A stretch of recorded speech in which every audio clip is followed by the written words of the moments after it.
I come to Berlin as so many of my countrymen have come before. Although tonight I speak to you not as a candidate for president, but as a citizen.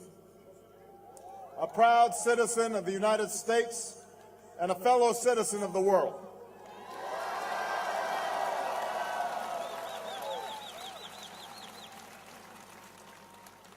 I know that I don't look like the Americans who've previously spoken in this great city. The journey that led me here is improbable. My mother was born in the heartland of America, but my father grew up herding goats in Kenya. His father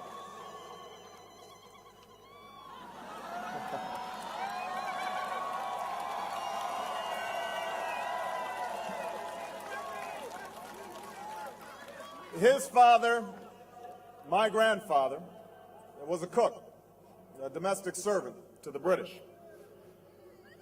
At the height of the Cold War, my father decided, like so many others in the forgotten corners of the world, that his yearning, his dream, required the freedom and opportunity promised by the West.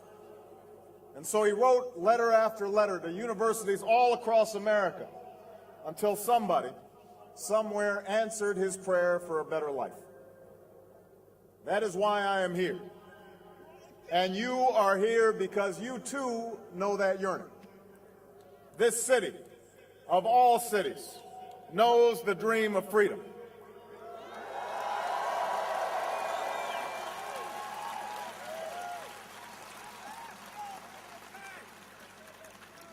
And you know that the only reason we stand here tonight is because men and women from both of our nations came together to work and struggle and sacrifice for that better life. Ours is a partnership that truly began 60 years ago this summer, on the day when the first American plane touched down at Tempelhof. On that day,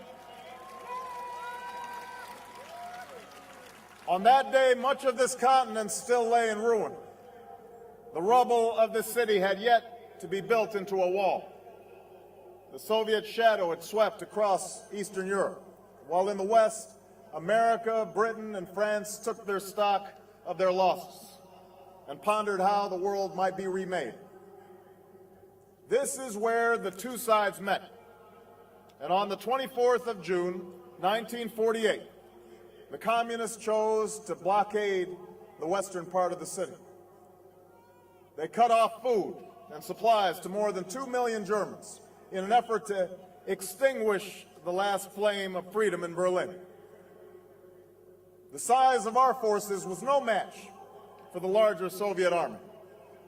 And yet retreat would have allowed communism to march across Europe. Where the last war had ended, another world war could have easily begun. And all that stood in the way was Berlin.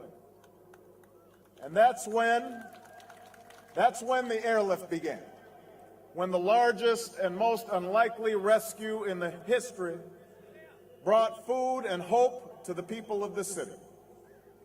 The odds were stacked against success.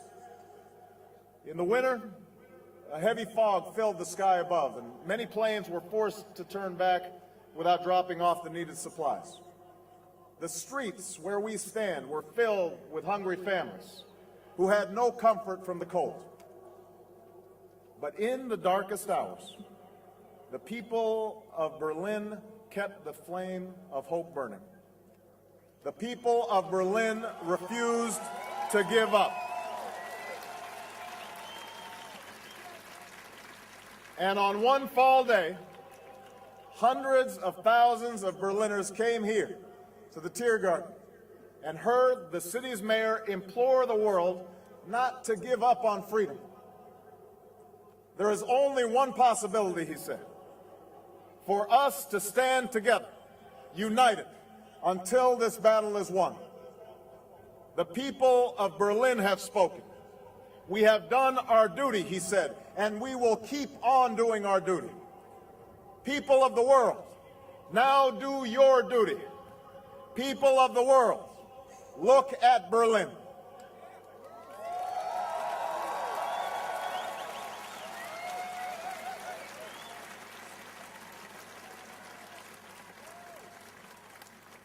People of the world, look at Berlin. Look at Berlin, where Germans and Americans learned to work together and trust each other less than 3 years after facing each other on the field of battle.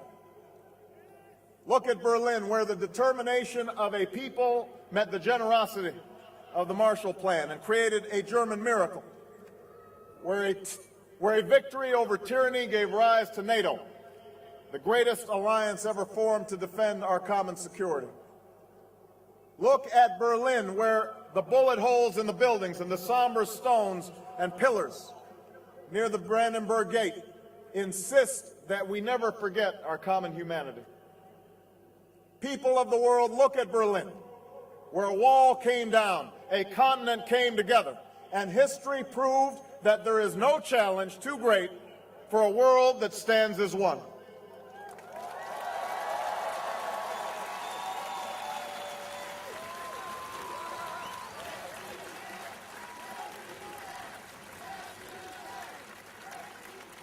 "60 years after the airlift, we are called upon again. History has led us to a new crossroad, with new promise and new peril. When you, the German people, tore down that wall, a wall that divided East and West, freedom and tyranny, fear and hope, walls came tumbling down around the world. From Kiev to Cape Town, prison camps were closed and the doors of democracy were opened. Markets opened too, and the spread of information and technology reduced barriers to opportunity and prosperity. While the 20th century taught us that we share a common destiny, the 21st century has revealed a world more intertwined than at any time in human history. The fall of the Berlin Wall brought new hope, but that very closeness has given rise to new dangers, dangers that cannot be contained within the borders of a country or by the distance of an ocean. Think about it. The terrorists of September 11th plotted in Hamburg and trained in Kandahar and Karachi before killing thousands from all over the globe on American soil. As we speak, cars in Boston and factories in Beijing are melting the ice caps in the Arctic, shrinking coastlines in the Atlantic, and bringing drought to farms from Kansas to Kenya.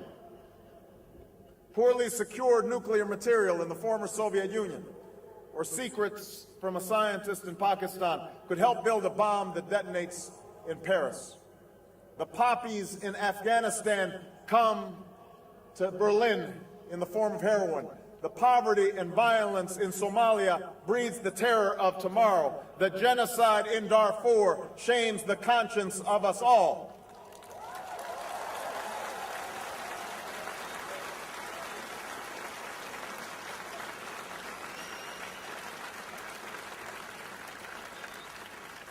In this new world, such dangerous currents have swept along faster than our efforts to contain them. And that is why we cannot afford to be divided. No one nation, no matter how large or powerful, can defeat such challenges alone. None of us can deny these threats or escape responsibility in meeting them. Yet in the absence of Soviet tanks and a terrible wall, it has become easy to forget this truth. And if we're honest with each other, we know that sometimes, on both sides of the Atlantic, we have drifted apart and forgotten our shared destiny. In Europe, the view that America is part of what has gone wrong in our world, rather than a force to help us make it right, has become all too common. In America, there are voices that deride and deny the importance of Europe's role in our security and our future. Both views miss the truth that Europeans today are bearing new burdens and taking more responsibility in critical parts of the world, and that just as American bases built in the last century still help to defend the security of this continent, so does our country still sacrifice greatly for freedom around the globe.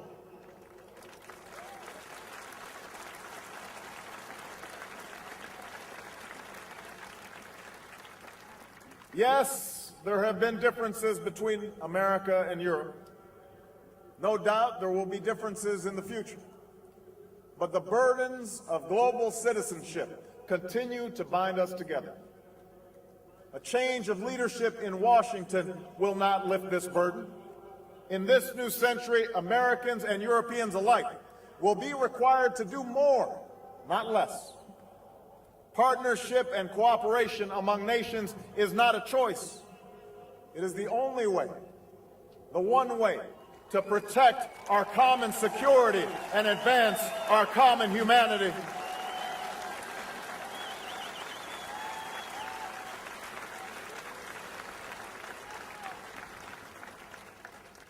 That is why the greatest danger of all is to allow new walls to divide us from one another.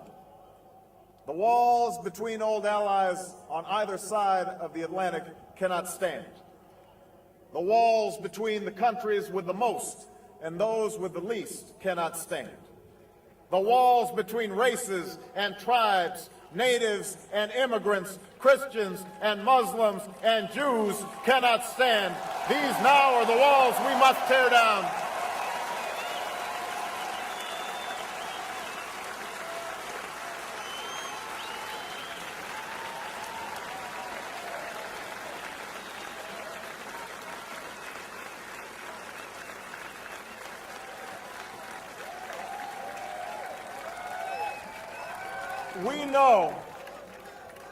We know that these walls have fallen before.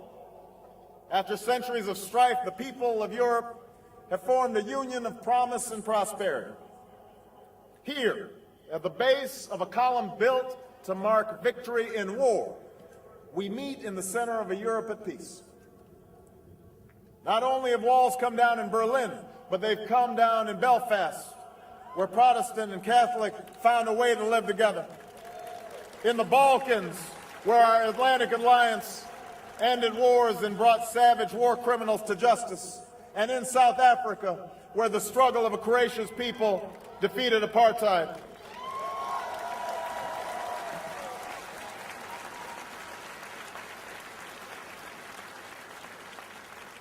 So history reminds us that walls can be torn down, but the task is never easy. True partnership and true progress requires constant work and sustained sacrifice. They require sharing the burdens of development and diplomacy, of peace and progress. They require allies who will listen to each other, learn from each other, and most of all, trust each other.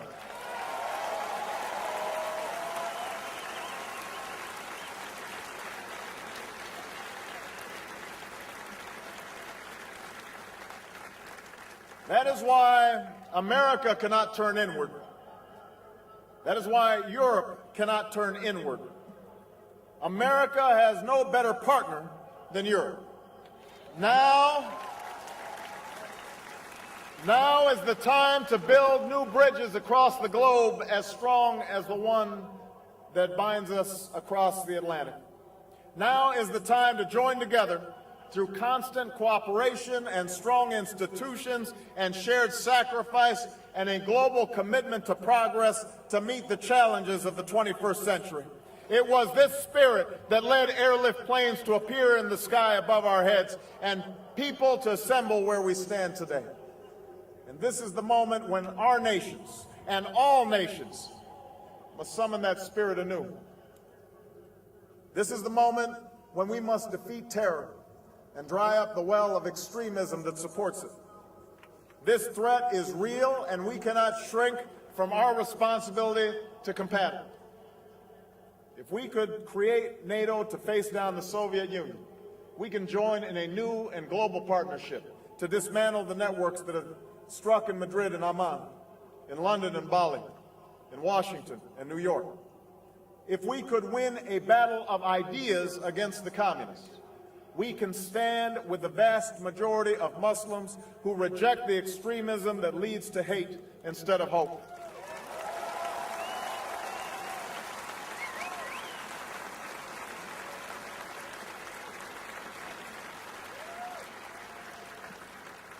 This is the moment when we must renew our resolve to rout the terrorists who threaten our security in Afghanistan and the traffickers who sell drugs on your streets. No one welcomes war. I recognize the enormous difficulties in Afghanistan. But my country and yours have a stake in seeing that NATO's first mission beyond Europe's borders is a success. For the people of Afghanistan and for our shared security, the work must be done. America can't do this alone. The Afghan people need our troops and your troops, our support and your support to defeat the Taliban and Al-Qaeda, to develop their economy, and to help them rebuild their nation. We have too much at stake to turn back now. This is the moment when we must renew the goal of a world without nuclear weapons.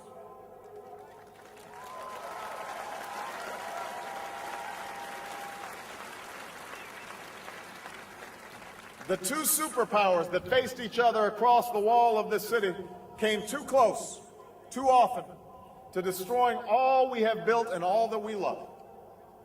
With that wall gone, we need not stand idly by and watch the further spread of the deadly atom. It is time to secure all loose nuclear materials, to stop the spread of nuclear weapons, and to reduce the arsenals from another era. This is the moment to begin the work of seeking the peace of a world without nuclear weapons.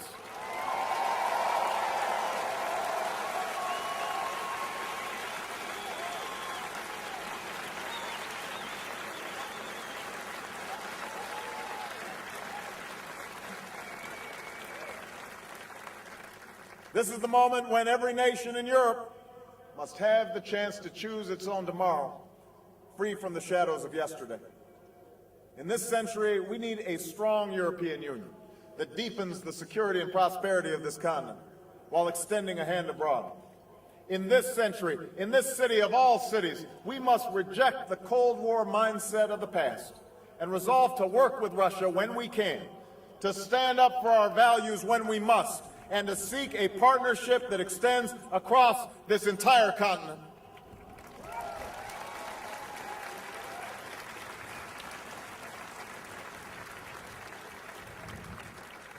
This is the moment when we must build on the wealth that open markets have created and share its benefits more equitably. Trade has been a cornerstone of our growth and global development, but we will not be able to sustain this growth if it favors the few and not the many.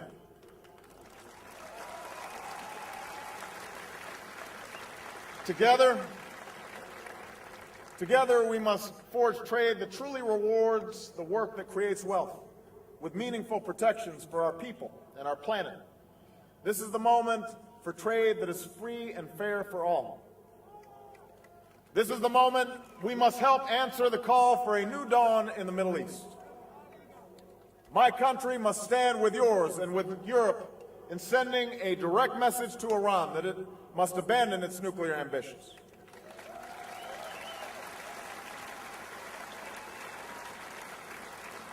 We must support the Lebanese who've marched and bled for democracy, and the Israelis and the Palestinians who seek a secure and lasting peace. And despite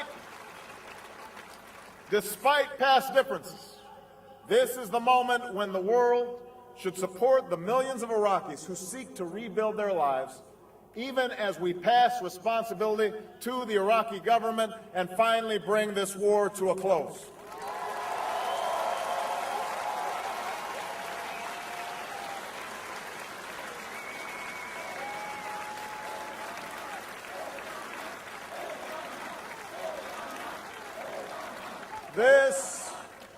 This is the moment when we must come together to save this planet.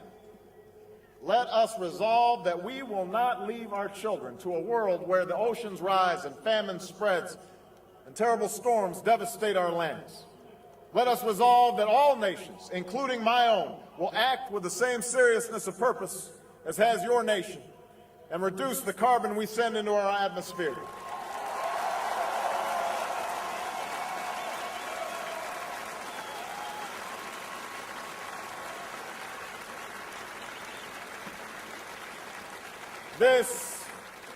This is the moment to give our children back their future. This is the moment to stand as one. And this is the moment when we must give hope to those left behind in a globalized world. We must remember that the Cold War born in this city was not a battle for land or treasure. 60 years ago, the planes that flew over Berlin did not drop bombs. Instead, they delivered food and coal and candy to grateful children. And in that show of solidarity, those pilots won more than a military victory. They won hearts and minds, love and loyalty and trust, not just from the people in this city, but from all those who heard the story of what they did here. Now the world will watch and remember what we do here, what we do with this moment. Will we extend our hand to the people in the forgotten corners of this world who yearn for lives marked by dignity and opportunity, by security and justice? Will we lift the child in Bangladesh from poverty and shelter the refugee in Chad and banish the scourge of AIDS in our time? Will we stand for the human rights of the dissident in Burma, the blogger in Iran, or the voter in Zimbabwe? Will we give meaning to the words "never again" in Darfur?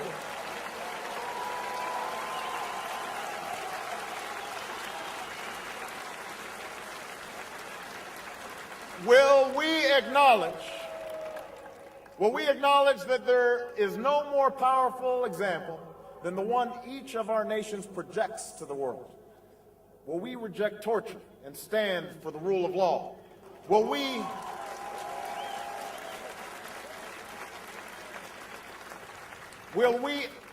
welcome immigrants from different lands and shun discrimination against those who don't look like us or worship like we do, and keep the promise of equality and opportunity for all of our people?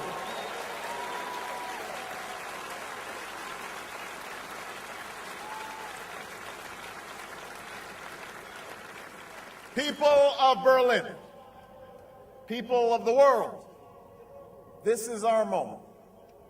This is our time. I know my country has not perfected itself. At times, we've struggled to keep the promise of liberty and equality for all of our people. We've made our share of mistakes, and there are times when our actions around the world have not lived up to our best intentions. But I also know how much I love America. I know that for more than 2 centuries, we have strived at great cost and great sacrifice to form a more perfect union, to seek with other nations a more hopeful world. Our allegiance has never been to any particular tribe or kingdom. Indeed, every language is spoken in our country. Every culture has left its imprint on ours. Every point of view is expressed in our public squares. What has always united us, what has always driven our people, what drew my father to America's shores, is a set of ideals that speak to aspirations shared by all people. That we can live free from fear and free from want. That we can speak our minds and assemble with whomever we choose and worship as we please. These are the aspirations that join the fates of all nations in this city. These aspirations are bigger than anything that drives us apart. It is because of these aspirations that the airlift began. It is because of these aspirations that all free people everywhere became citizens of Berlin. It is in pursuit of these aspirations that a new generation, our generation, must make our mark on the world. People of Berlin and people of the world, the scale of our challenge is great. The road ahead will be long. But I come before you to say that we are heirs to a struggle for freedom. We are a people of improbable hope, with an eye towards the future, with resolve in our heart. Let us remember this history and answer our destiny and remake the world once again. Thank you, Berlin. God bless you. Thank you. Thank you.